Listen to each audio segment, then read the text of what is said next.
Welcome to A edu और ए edu के हमारे इस यूट्यूब चैनल में आप सभी का स्वागत है। तो हम लोग भारतीय राज्य व्यवस्था के अंतर्गत अर्थात इंडियन पॉलिटी के अंतर्गत आज हम लोग भारतीय नागरिकता को देखेंगे। भारतीय नागरिकता अर्थात इंडियन सिटीजनशिप। इंडियन सिटीजनशिप जो कि अनुच्छेद 5 से लेकर अनुच्छेद 11, तो इसका वर्णन अनुच्छेद 5 से लेकर अनुच्छेद 11 में भारतीय नागरिकता का वर्णन है। तो भारतीय नागरिकता का वर्णन किसमें है? Article 5 to 11। हम लोग पिछले वीडियो में पढ़ चुके हैं कि जो जूनागढ़, हैदराबाद और उसके बाद जो जम्मू कश्मीर का क्षेत्र था, जो कि ये 3 देशी रियासतें वे भारतीय क्षेत्र में शामिल नहीं हुई थीं। सरदार वल्लभ भाई पटेल के प्रयास से इन्हें भारतीय क्षेत्र में शामिल किया गया था। तो उसके बाद दक्षिण भारत से भारत को भाषा के आधार पर बांटने की बात हो रही थी, क्योंकि अगर भाषा समान होता है तो वहाँ के लोगों की संस्कृति और रहन सहन समान होती है। तो इस प्रकार भारत को भाषा के आधार पर बांटना जरूरी था। भारत सरकार को डर था कि अगर भारतीय राज्यों का गठन भाषा के आधार पर होता है तो भारत की एकता समाप्त हो जाएगी। लेकिन दक्षिण भारत में लगातार भाषा के आधार पर राज्यों की पुनर्गठन की मांगों को लेकर आंदोलन हो रही थी। तो चलिए हम लोग देखते हैं और उसके बाद देखेंगे इस नागरिकता को। तो दक्षिण भारत में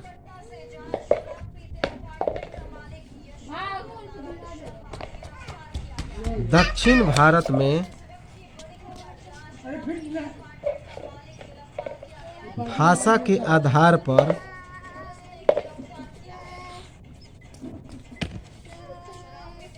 भारत को बांटने की बात हो रही थी।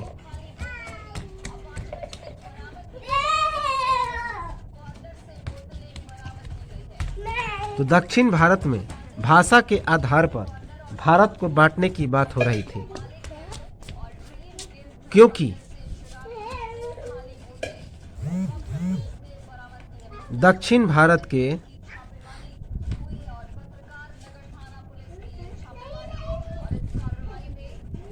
लोगों का मानना था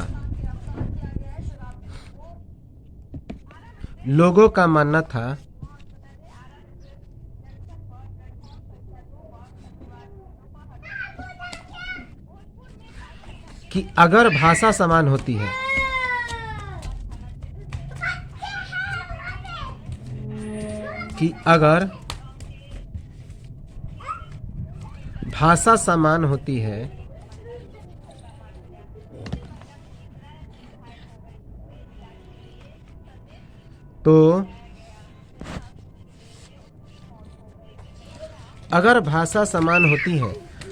तो वहाँ के लोगों की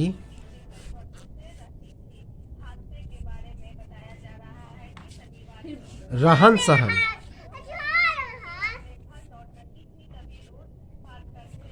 और संस्कृति भी समान होती है।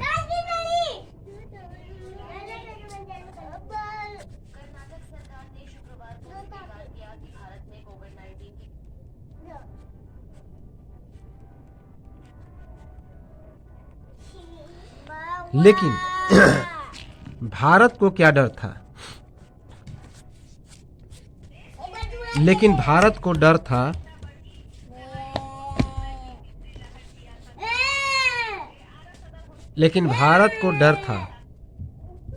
कि अगर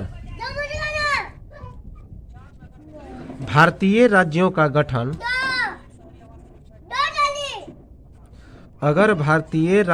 गठन भाषाई आधार पर होता है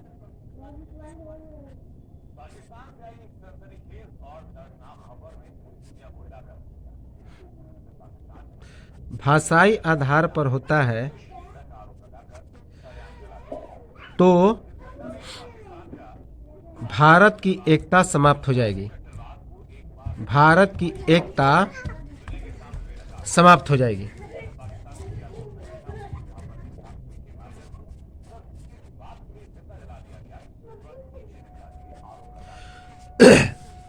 तो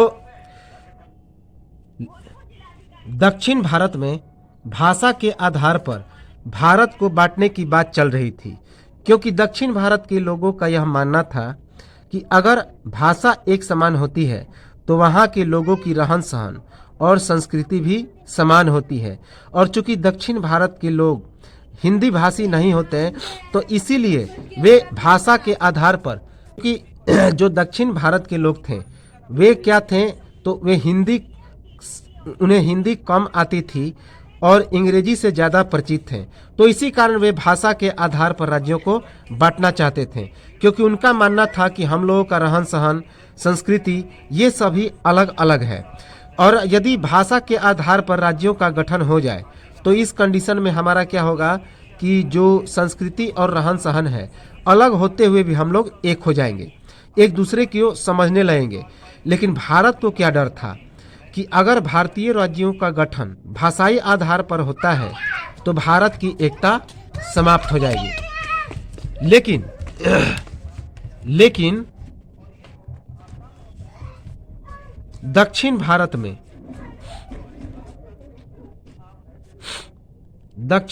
में लगातार भाषा के आधार पर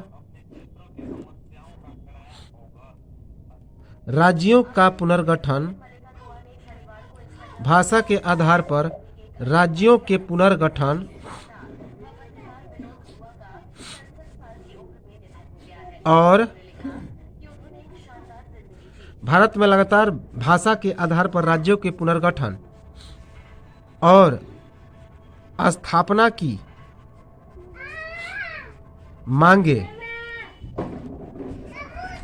और आंदोलन हो रही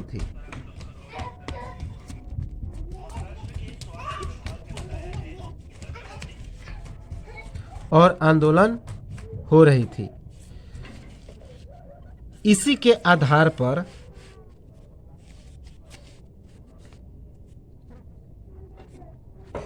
इसी के आधार पर 1948 ईस्वी में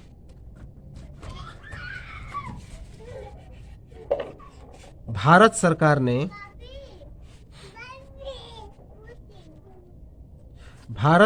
ने जून के महीने में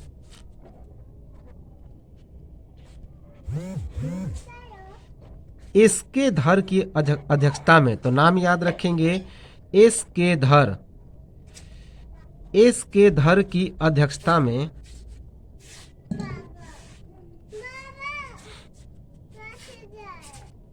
भाषाई प्रांत आयोग का गठन किया। भाषाई प्रांत आयोग का गठन किया।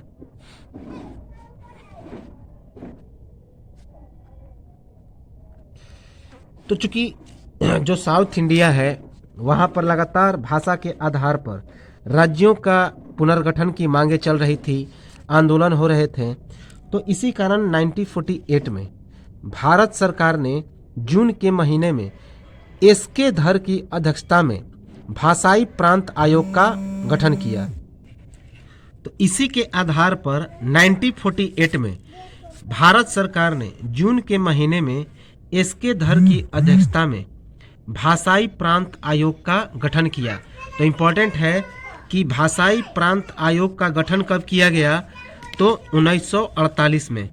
और इसके अध्यक्ष कौन थे, तो एसके धर याद रखेंगे। जून के महीने में इसी कारण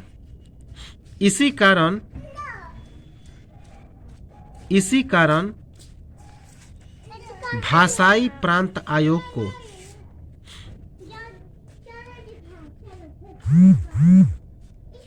भाषाई प्रांत आयोग को एस के धर समिति कहा जाता है।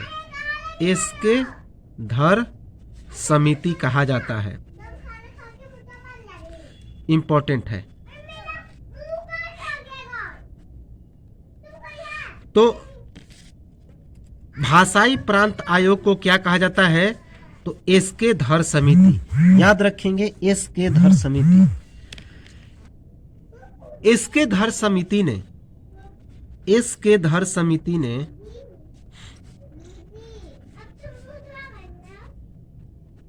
एस के धर समिति ने 6 महीने तक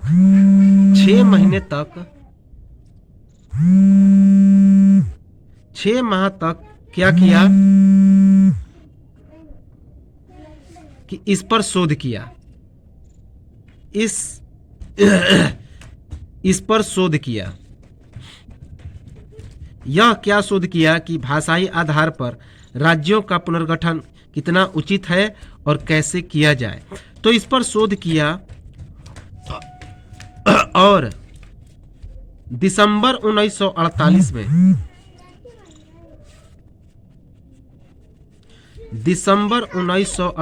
में अपनी रिपोर्ट सौंपी।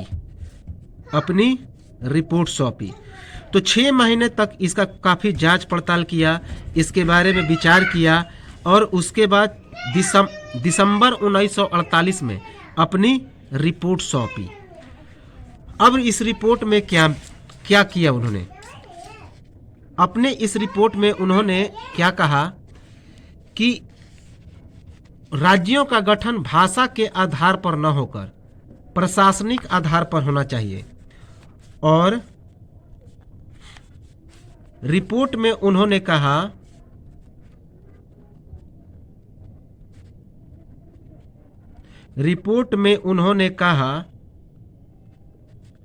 कि राज्यों का पुनर्गठन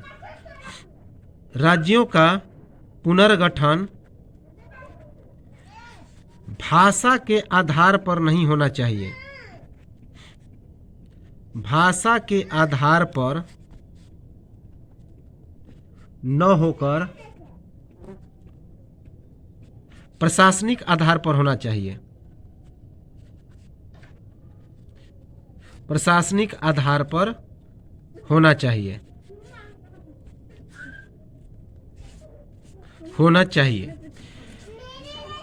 तो 1948 ईस्वी में जब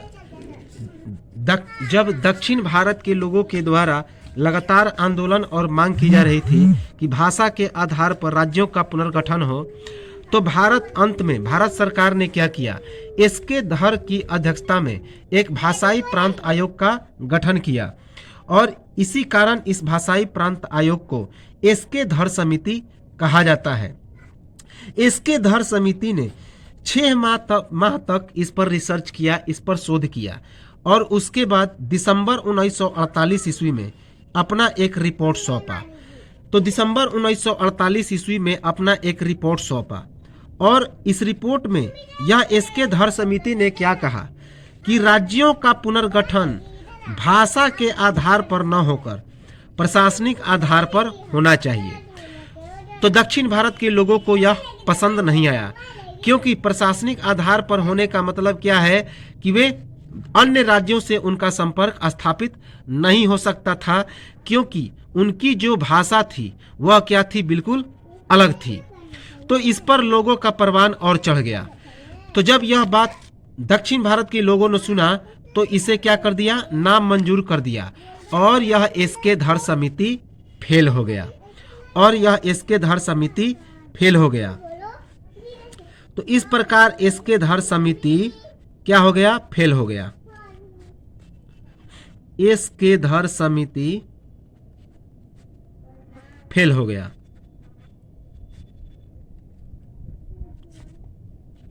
और लोगों का गुस्सा और बढ़ गया।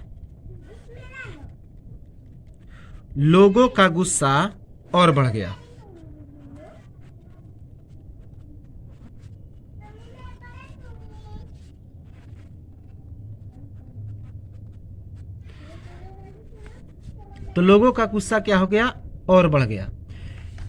इसके फेल होने के बाद एसके धर समिति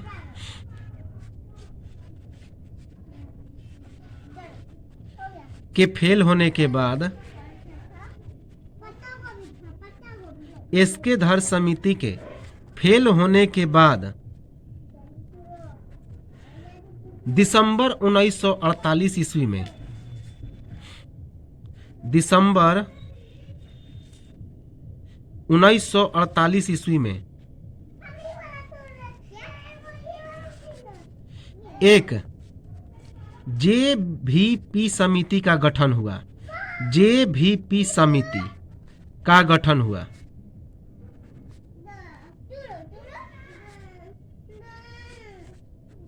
तो जेवीपी का मतलब क्या होता है?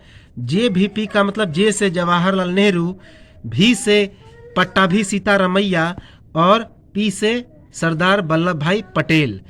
तो पटेल, पट्टाभी और जवाहरलाल नेहरू, इन तीनों के समूह को जेवीपी समिति कहा जाता है। याद रखेंगे। जिसके सदस्य कौन थे? तो जिसके सदस्य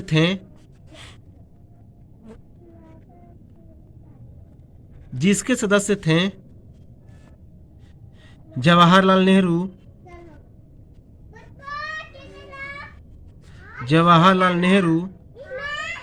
सरदार वल्लभ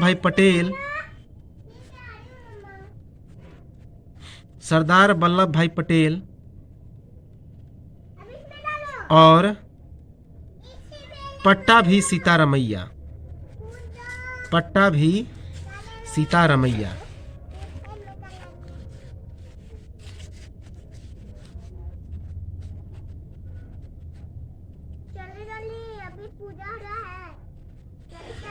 याद रखेंगे। तो 3 सदस्यीय यह जेवीपी समिति था, जिसके सदस्य थे जवाहरलाल नेहरू, सरदार वल्लभ भाई पटेल और पट्टाभी सीतारमैया। तो इस जेवीपी समिति का गठन हुआ किसके बाद? जब यह एसके धर समिति क्या हो गया? तो पूरी तरह से फेल हो गया। याद रखेंगे। और इन्हीं तीनों के नाम पर यह जेवीपी समिति रखा गया। सरदार वल्लभ भाई पटेल, पट्टाभी सीतारमैया और जवाहरलाल नेहरू। तो यह एक 3 सदस्यीय समिति था। कौन सा समिति? 3 सदस्यीय समिति। तो कभी कभी पूछ लिया जाता है कि जेवीपी समिति में कितने सदस्य थे? तो 3 सदस्य थे। याद रखेंगे। इस जेवीपी समिति ने 4 महीनों का रिसर्च किया। जेवीपी समिति ने 4 महीनों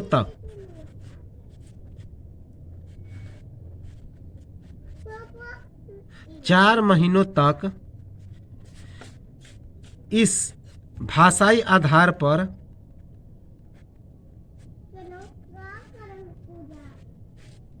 राज्यों के पुनर्गठन पे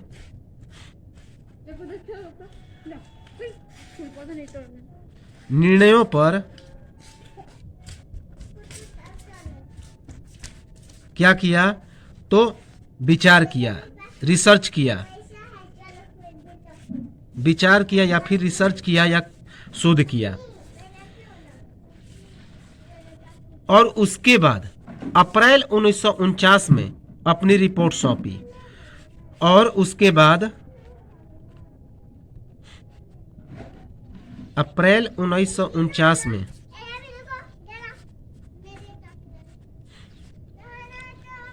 अपनी रिपोर्ट सौंपी।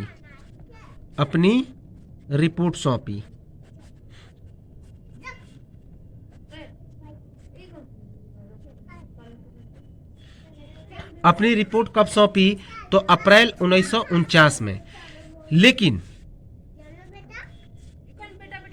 इसने भी, इस समिति ने भी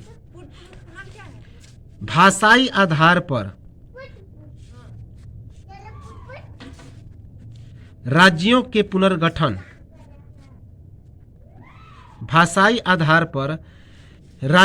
पुनर्गठन, को निरस्त कर दिया।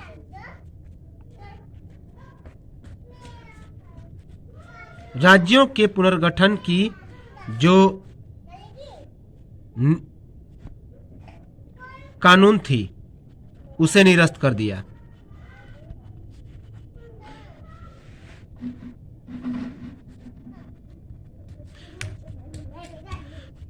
तो जेबीपी समिति ने 4 महीनों तक इस भाषाई आधार पर राज्यों के पुनर्गठन का विचार विमर्श किया, रिसर्च किया, शोध किया। लेकिन अप्रैल 1949 ईस्वी में 4 महीने के रिसर्च के बाद इसने भी अपनी रिपोर्ट सौंपी। लेकिन इस जेबीपी समिति ने भी भाषाई आधार पर राज्यों के पुनर्गठन के जो बात चल रही थी उस कानून को इसने क्या कर दिया, तो इसने भी निरस्त कर दिया। अब इससे लोगों का गुस्सा और परवान चढ़ गया। लोगों ने गुस्सा काफी बढ़ गया और 4 साल तक लगातार आंदोलन होते रहे। और इसके बाद लोगों का गुस्सा और बढ़ गया। लोगों का गुस्सा और बढ़ गया। गुस्सा और बढ़ गया और 4 साल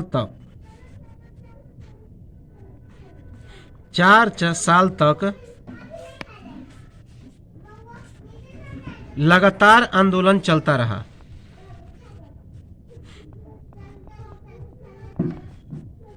लगातार आंदोलन चलता रहा।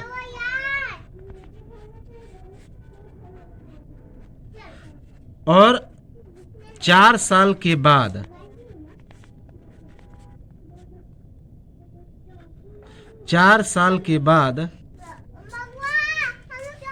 1953 ईस्वी में, तो याद रखेंगे कब, 1953 ईस्वी में एक बहुत बड़ा आंदोलन हुआ। एक बहुत बड़ा आंदोलन हुआ।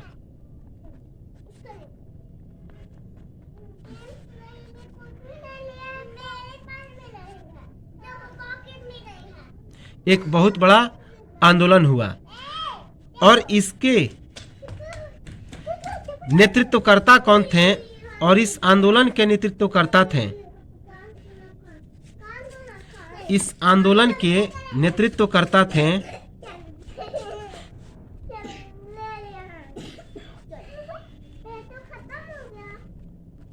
इस आंदोलन के नेतृत्वकर्ता कौन थे, तो कांग्रेस के एक कार्यकर्ता, कांग्रेस के एक कार्यकर्ता जिनका नाम क्या था, तो इस आंदोलन के नेतृत्वकर्ता थे कांग्रेस के एक कार्यकर्ता जिनका नाम था पोट्टी श्री रामलू। पोट्टी श्री रामलू, याद रखेंगे। तो जब यह जेबीपी समिति ने अप्रैल 1949 में अपनी रिपोर्ट सौंपी और इस रिपोर्ट में भी उसने भी भाषाई आधार पर राज्यों के पुनर्गठन की जो बात चल रही थी उसको निरस्त कर दिया, तो इससे लोगों का गुस्सा और बढ़ गया और 4 साल तक लगातार आंदोलन होता रहा। और 4 साल के बाद 1953 ईस्वी में एक बहुत बड़ा आंदोलन हुआ और इस आंदोलन के नेतृत्वकर्ता थे कौन, कांग्रेस के एक कार्यकर्ता जिनका नाम था पोट्टी श्री रामलू। तो पोट्टी श्री रामलू के नेतृत्व में, जो कि कांग्रेस के एक कार्यकर्ता थे, 1953 में एक बहुत ही बड़ा आंदोलन हुआ दक्षिण भारत में। याद रखेंगे, ये जो पोट्टी श्री रामलू थे वे भूख हड़ताल पर चले गए और अनशन पर बैठ गए। याद रखेंगे, पोट्टी श्री रामलू ने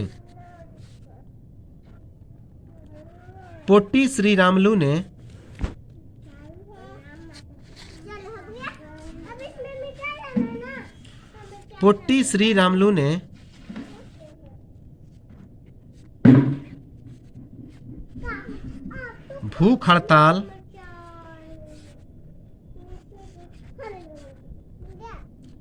किया और वे अनशन पर बैठ गए। अनशन पर बैठ गए। तो पोटी श्री रामुलू ने भूख हड़ताल किया और अनशन पर बैठ गए। हड़ताल कितने दिनों तक चला? तो हड़ताल 56 दिनों तक चला और 56 दिन के बाद उनकी इसी हड़ताल के कारण मृत्यु हो गई। तो 56 दिनों तक लगातार हड़ताल चला। लगातार 56 दिनों तक पोटी श्री रामुलू का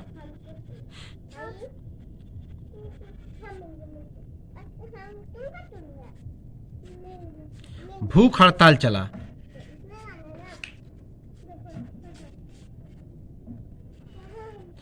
और 56वें दिन इनकी भूख हड़ताल के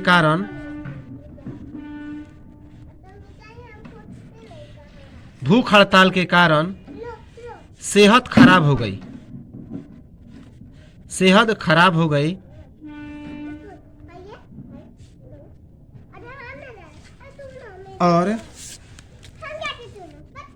और पोटी श्री रामुलू की मृत्यु हो गई। याद रखेंगे।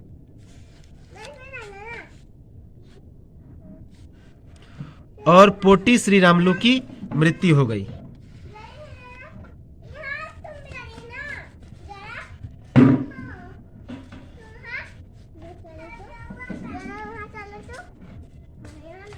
पोटी श्री रामुलू की मृत्यु हो गई। और इस प्रकार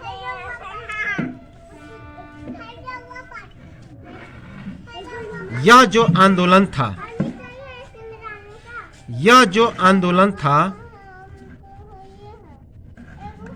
अति उग्र हो गया।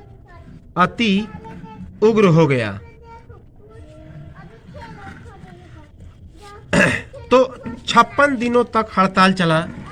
56 दिनों तक हड़ताल के कारण इनकी सेहत खराब होने लगी पोटी श्री रामुलू की। और 56वें दिन इनकी सेहत खराब होने के कारण क्या हो गई? तो मृत्यु हो गई। इस प्रकार यह आंदोलन अति उग्र हो गया, क्योंकि उनका जो मुख्य नेता था उनकी ही मृत्यु हो गई, जो लड़ाई लड़ रहा था इस राज्यों के पुनर्गठन के लिए। इसके बाद इसी कारण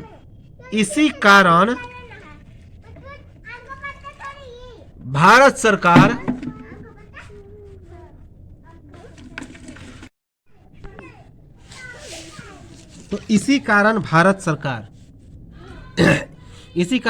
सरकार क्या हो गया? तो इसी कारण भारत सरकार ने क्या किया कि अंत में तंग आकर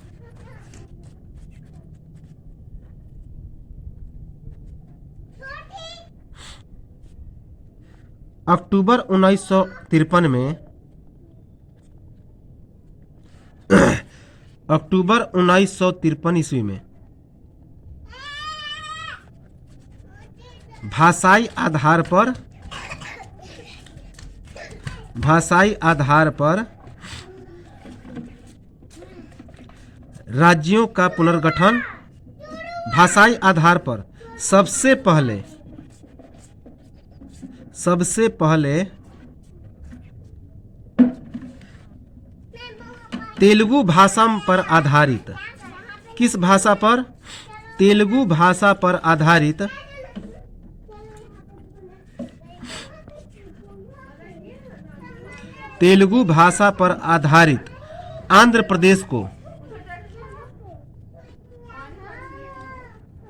आंध्र प्रदेश का गठन किया। आंध्र प्रदेश राज्य का गठन किया। तो काफी इंपॉर्टेंट है कि भाषाई आधार पर सबसे पहला जिस राज्य का गठन हुआ, कौन सा राज्य है? तो वह आंध्र प्रदेश है। कब? 1953 में। तो सबसे पहली जो गठित भाषा के आधार पर जो भारत का राज्य है वह कौन है? तो आंध्र प्रदेश। किस भाषा के आधार पर? तो तेलुगु भाषा के आधार पर। कब? अक्टूबर 1953 ईस्वी में।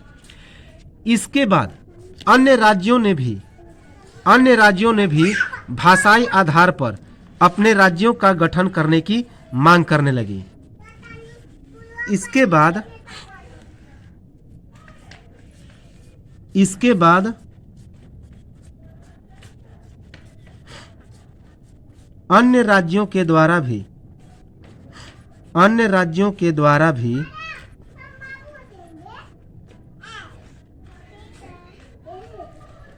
भाषाई आधार पर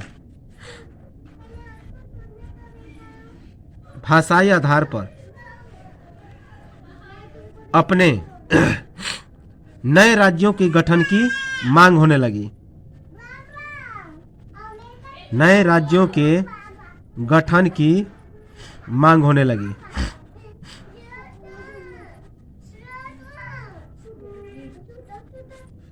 तो जब आंध्र प्रदेश का गठन हुआ तो अन्य राज्यों ने भी भाषाई आधार पर अपने राज्यों के गठन की मांग करने लगे और यह मांग काफी जोर शोर से उठने लगी।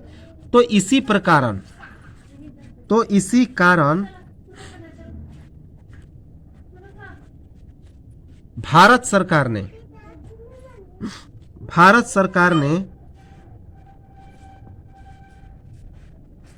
फजल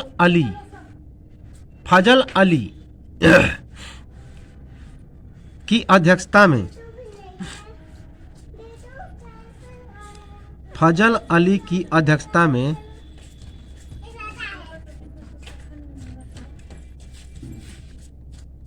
एक और समिति का गठन किया। फजल अली की अध्यक्षता में राज्य पुनर्गठन आयोग का गठन किया। राज्य पुनर्गठन आयोग का किया तो गठन किया।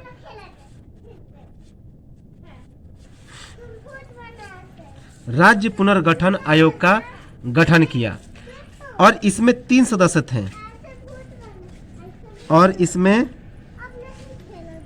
थे। कौन कौन? तो एक तो फजल अली हो गए जो कि अध्यक्ष थे। दूसरा के.एम. पणिक्कर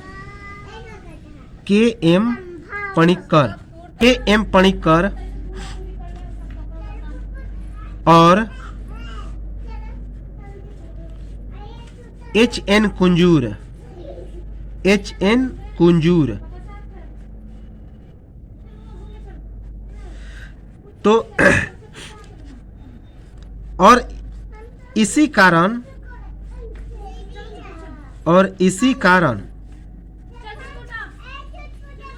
इस समिति का क्या नाम रखा गया?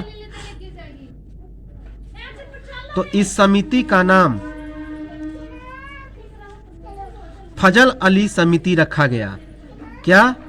फजल अली समिति रखा गया। तो इंपॉर्टेंट है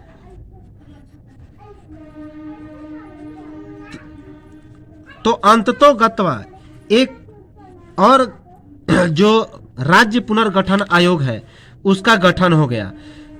तो जब आंध्र प्रदेश राज्य का गठन हो गया तेलुगु भाषा के आधार पर, तो अन्य राज्यों ने भी अपने नए राज्यों के पुनर्गठन की मांग करने लगे। किस आधार पर?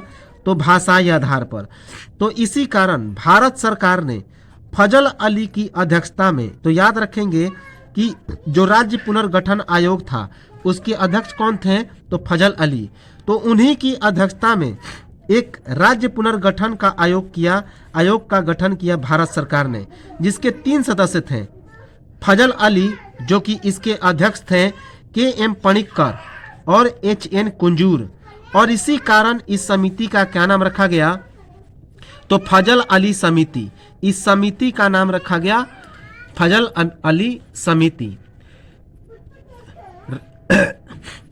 हालांकि इसका जो गठन था 1953 ईस्वी में, जो 1953 ईस्वी में ही इस राज्य पुनर्गठन आयोग को क्या किया गया? तो पारित कर दिया गया था। लेकिन इसका अधिनियम कब बना? तो 1956 में। याद रखेंगे मंजूरी इसकी मिली कब? 1956 में। 1953 में ही 1953 ईस्वी में ही 1953 ईस्वी में ही जब आंध्र प्रदेश का गठन हुआ, आंध्र प्रदेश का गठन हुआ, तो उसी समय इस राज्य पुनर्गठन आयोग का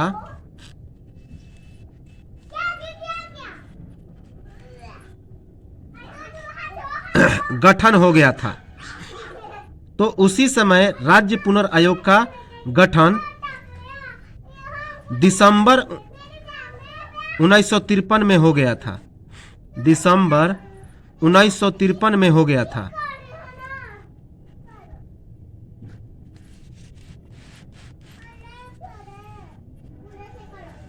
दिसंबर 1953 में हो गया था। 1955 ईस्वी में, लेकिन 2 साल के बाद इस आयोग ने 1955 ईस्वी में आयोग ने दिसंबर 1955 में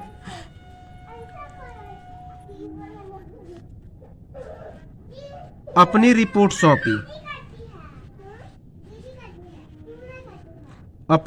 सौंपी और 1956 ईस्वी में 1956 ईस्वी में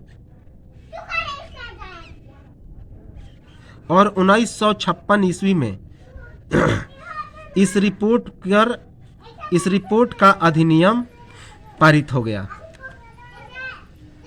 इस रिपोर्ट का अधिनियम अर्थात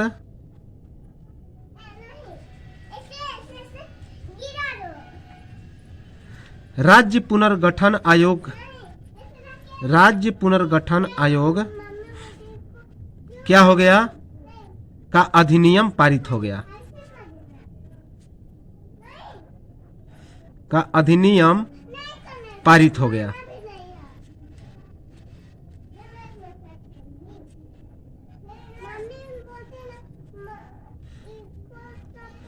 तो इस प्रकार राज्य पुनर्गठन आयोग का क्या हो गया? तो गठन हो गया कि 1953 ईस्वी में ही जब आंध्र प्रदेश का गठन हुआ तो भारत सरकार को लगने लगा कि और राज्य भी क्या करेंगे, तो अपने अलग राज्य के गठन की मांग करेंगे।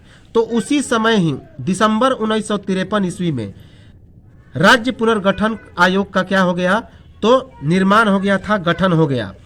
2 साल बाद इसने अपनी रिपोर्ट सौंपी और इस रिपोर्ट को ओके कर दिया गया। दिसंबर 1955 ईस्वी में 2 साल के बाद इस आयोग ने अपनी रिपोर्ट सौंपी और अगले ही साल 1956 में इस रिपोर्ट का अधिनियम पारित हो गया, अर्थात राज्य पुनर्गठन आयोग का अधिनियम पारित हो गया। तो पूछा जाएगा कि राज्य पुनर्गठन आयोग कब पारित हुआ? तो 1956 ईस्वी में। और अगर पूछा जाएगा कि इसका गठन कब हुआ, तो 1953 ईस्वी में। याद रखेंगे। तो राज्य पुनर्गठन आयोग का अधिनियम पूछा जाता है तो 1956 ईस्वी में यही आंसर दिया जाएगा। अब देखिए, जब यह राज्य पुनर्गठन अधिनियम पारित हुआ तो 14 राज्यों का निर्माण हुआ। याद रखेंगे। तो 1956 ईस्वी में 1956 ईस्वी में जब राज्य पुनर्गठन आयोग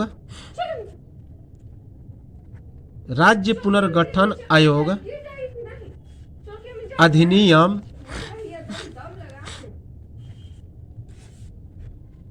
पारित हुआ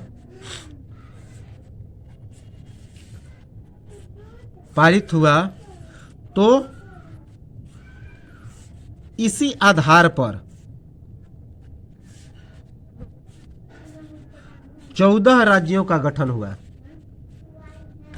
14 राज्यों का गठन हुआ। 14 राज्यों का गठन हुआ। तो ये कौन कौन से राज्य थे इसके बारे में हम लोग देखेंगे अगले वीडियो में, और उसके बाद देखेंगे, स्टार्ट करेंगे हम लोग नागरिकता को। तो चलिए हम लोग मिलते हैं अगले वीडियो में और देखेंगे इन 14 राज्यों को जो 1956 में राज्य पुनर्गठन आयोग अधिनियम के पारित होने के समय इनका क्या हुआ था, तो गठन हुआ था। तो मिलते हैं हम लोग अगले वीडियो में, तब तक नमस्कार, जय हिंद।